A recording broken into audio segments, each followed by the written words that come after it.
प्रधानमंत्री के प्रधान सचिव की बेटी और दामाद बनकर ठगी करने वाले दंपति की गिरफ्तारी। उड़ीसा पुलिस की कार्यवाही।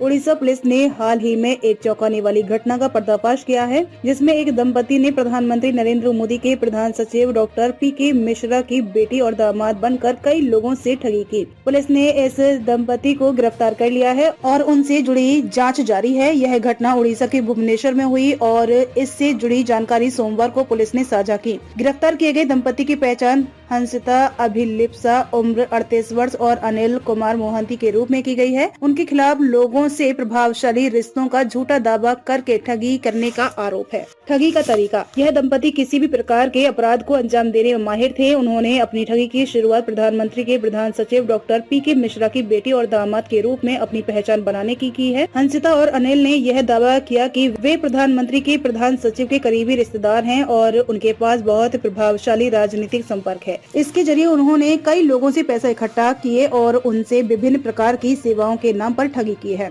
इस तरह के अपराधों में ठग आमतौर पर प्रसिद्ध और उच्च पदों पर बैठे व्यक्तियों के नाम का इस्तेमाल करते हैं ताकि वे आम जनता को अपनी बातों में फंसा सकें। प्रधानमंत्री के प्रधान सचिव जैसे नाम का इस्तेमाल कर यह दंपति लोगों को यह विश्वास दिलाते थे कि वे सत्ता के गलियारों में अच्छे संपर्क रखते हैं और यदि किसी को कोई समस्या हो तो वे उस समस्या का समाधान कर सकते हैं। साथी का विश्वास जीतना। ठगी करने का यह तरीका बेहद चालाक और खतरनाक था। इस दंपति ने लोगों को विश्वास जीतने के लिए विभिन्न प्रकार की योजनाएं बनाई थीं। सबसे पहले उन्होंने लोगों को अपने साथ अपने उच्च संपर्कों की जानकारी देने के जरिए प्रभावित किया। जब लोग उनका विश्वास करने लगे तो उन्होंने विभिन्न प्रकार के वित्तीय लेन देन करने के लिए लोगों से पैसे मांगे। मसलन हंसिता और अनिल ने लोगों से यह कहकर पैसे लिए कि वे उन्हें कुछ विशेष सरकारी योजनाओं में शामिल करवा सकते हैं या फिर उन्हें किसी बड़े प्रोजेक्ट में निवेश का अवसर दिला सकते हैं। इस तरीके से वे लाखों रुपए इकट्ठा करने में सफल हो गए थे। पुलिस की कार्यवाही और गिरफ्तारी। उड़ीसा पुलिस ने इस दंपति के खिलाफ ठगी की शिकायतें मिलने के बाद छानबीन शुरू की थी।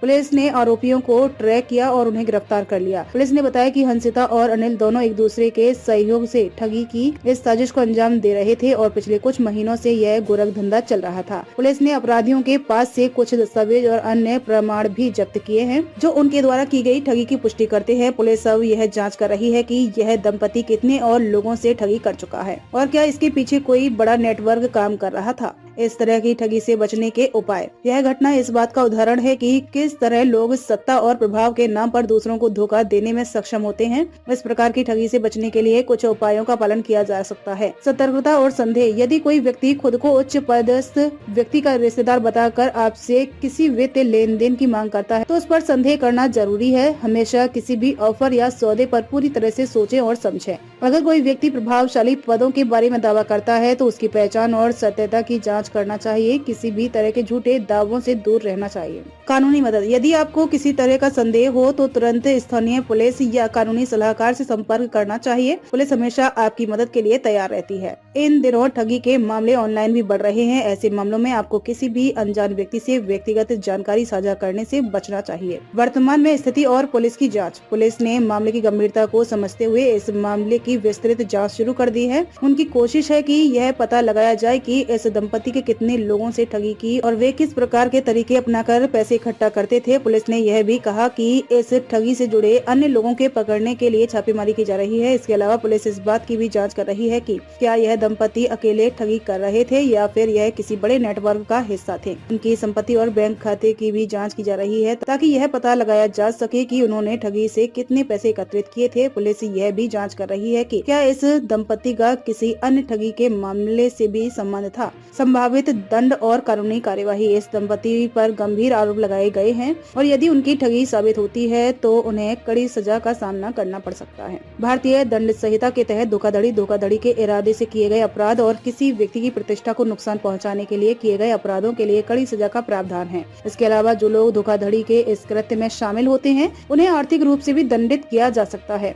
यह घटना दर्शाती है कि किस तरह ठग लोग उच्च पदों का गलत इस्तेमाल कर आम जनता को धोखा देने की कोशिश करते हैं। इस मामले में उड़ीसा पुलिस की कार्यवाही से साबित कर दिया है कि ऐसे अपराधियों के खिलाफ सख्त कार्यवाही की जा रही है। यदि आप भी इस तरह के मामलों से बचना चाहते हैं तो हमेशा सतर्क रहें और किसी भी अनजान व्यक्ति से लेन देन करने से पहले पूरी तरह से जाँच पड़ताल करें।